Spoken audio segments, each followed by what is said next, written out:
Hello, and now we're going to go over the homework from section 1.2, chapter 1, section 2. For the logic homework, it's finding arguments and non-arguments. I'm actually going to do just the ones that are non-arguments. We know these are all non-arguments, and so that's where we're going to start off. Now, the first problem we have here is, or the first one from the textbook, at the back of the book, is 1 out of 8 people lack access to clean water. 3.3 million people die from water-related health problems each year. Washing hands with soap can reduce diarrheal disease by 45%. An eradication campaign that includes a simple water filter has cut the number of guinea worm cases by 99.9% since 1986. So, there is our problem. There's our argument. So we have to say, well, what is this? Is this a explanation? Well, I wouldn't say it's an explanation because there's no real point. It's not a point, there's no real emphasis on trying to prove a specific point. When I say prove, I should say trying to say why a certain point is correct. These are all somewhat just unrelated comments. Maybe it could be an illustration, but they're not really there's no example of something illustrating the other idea or giving examples of another idea. And so I think in the end we just would have to say these are just loosely associated statements. Yeah, they're all on the same topic. Yes, they all have to do with water and safe water for drinking, but they're all unrelated comments of one to another. And so that's why we would really label this. We would say, and all you have to do is enter onto your page, just put the number and then put loosely associated statements, and that would be all you would need for the homework on that. Okay. Now, it should be noted that sometimes these statements, you'll see a non-argument. It also falls into categories of things like deductive and inductive. Why they're deductive or inductive. Sometimes what happens is there's a little bit of a lack of clarity with these because this is somewhat an explanation. Well, it's not at all an explanation, but sometimes what happens is there can be a little bit of a difference of opinion based upon how you're reading it, how you see the situation. And so the case is you should go ahead and consider doing it on the computer, you should go ahead and keep in mind that what you have is a statement that when you come up with a title, maybe somebody else has a different one. It doesn't mean either of you is wrong.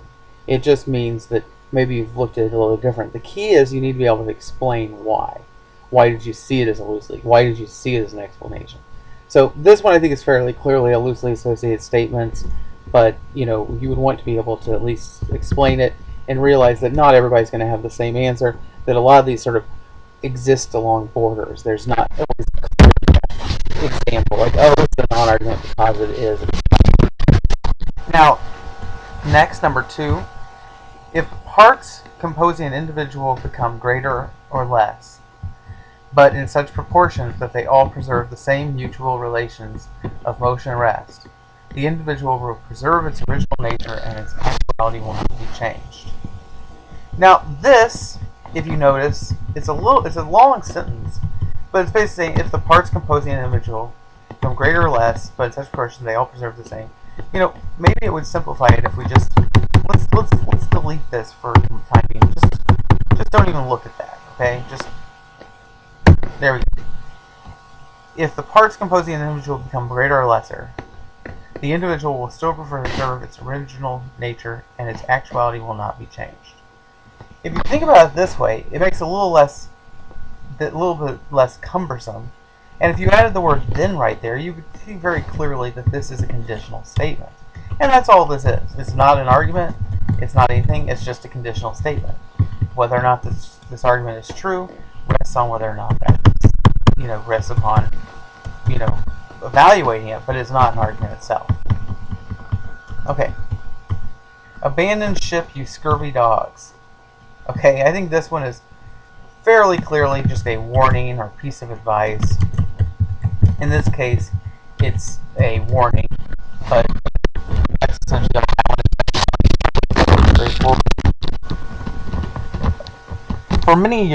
For years, marine scientists have noticed that the pitch of blue whale songs is becoming lower across the globe. Research proposed a number of possible reasons, including increased ambient noise from shipping traffic, and global warming. Now a recent study offers a new explanation for the change, and it's a happy one. The whale's growing population. As population densities rise, the distance between potential mates shrinks, lessening the need for higher frequency songs, which travel through the ocean. Instead, male songs can be deeper and longer and more impressive to nearby females. So what do you think? Well, in this case, I mean, it's very clearly, I think what we have here, it's fairly clear that this isn't, a warning. It's not a conditional statement. But you feel like you learned something. They have a sort of a point, and the point is that for years marine scientists have noticed that the pitch of blue whale songs is becoming lower across the globe.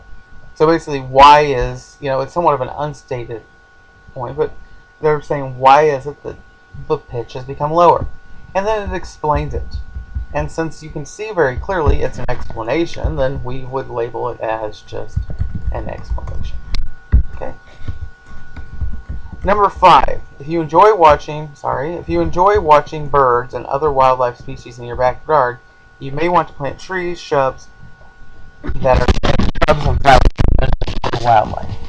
Once again, this is all one sentence. It starts with an if. There's an unstated then. If you enjoy watching birds, then you may want to plant. Okay? So it's simply a conditional statement. So you would just type that in. That's all you have to do for the homework.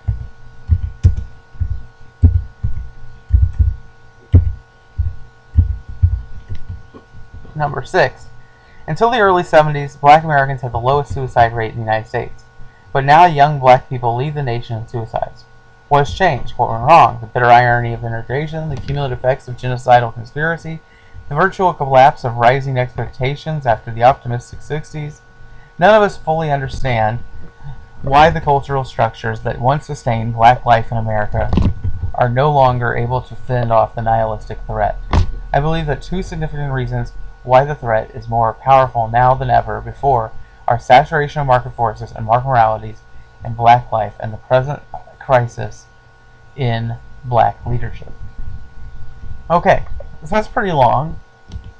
And so we have to ask, well, what is this? Well, there's a little bit of, I'm kind of on the border with this one. I don't see it as an explanation, because I don't really see him explaining it. But it also could be some loosely associated ideas. That's possible. It's sort of talking about all the different possible ideas, but that doesn't seem to be what it is. It really strikes me that he's giving his opinion. He's not trying to persuade you or anything else. He's giving a mere opinion or statement of belief. So I would label it as such. Number 7. I believe dinosaurs never existed. I'm certain that man never walked on the moon. It's just obvious to me that we'd be better off without any laws or government whatsoever. Elvis still alive, and UFOs landed in Roswell, by the way. This, to me, strikes me as just what?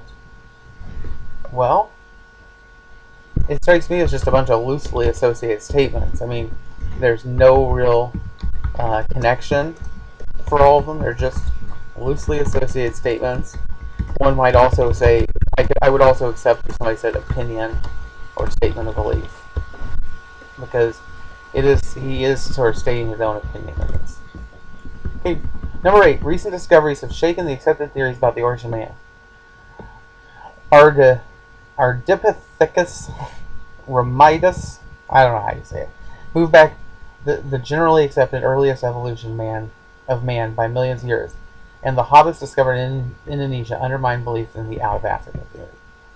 So, essentially, what we have is a statement, recent discoveries have shaken accepted theories, and then they're giving examples. And so this was just an examples or illustration, and so that would be the way I label it. These are very clearly just giving examples of that specific thing. Alright, so that's a few of the homework problems. Continue to do them. As I said, they're not always going to be, these clear answers. Oh, well, this is obviously this, or this is obviously that. Some of them are going to be a little bit more confusing. So be aware of that, but make sure to that you go ahead and realize that they're not always going to be clear or one way or the other. Just try to get as close as possible. And if you want, you could provide a little bit of an explanation as to why you said it was that way. That way, if there's any conflict, I know what you were thinking and realize, oh, okay, then that makes sense if you read it that way, even if I wouldn't agree with your interpretation. All right, talk to you later. Bye.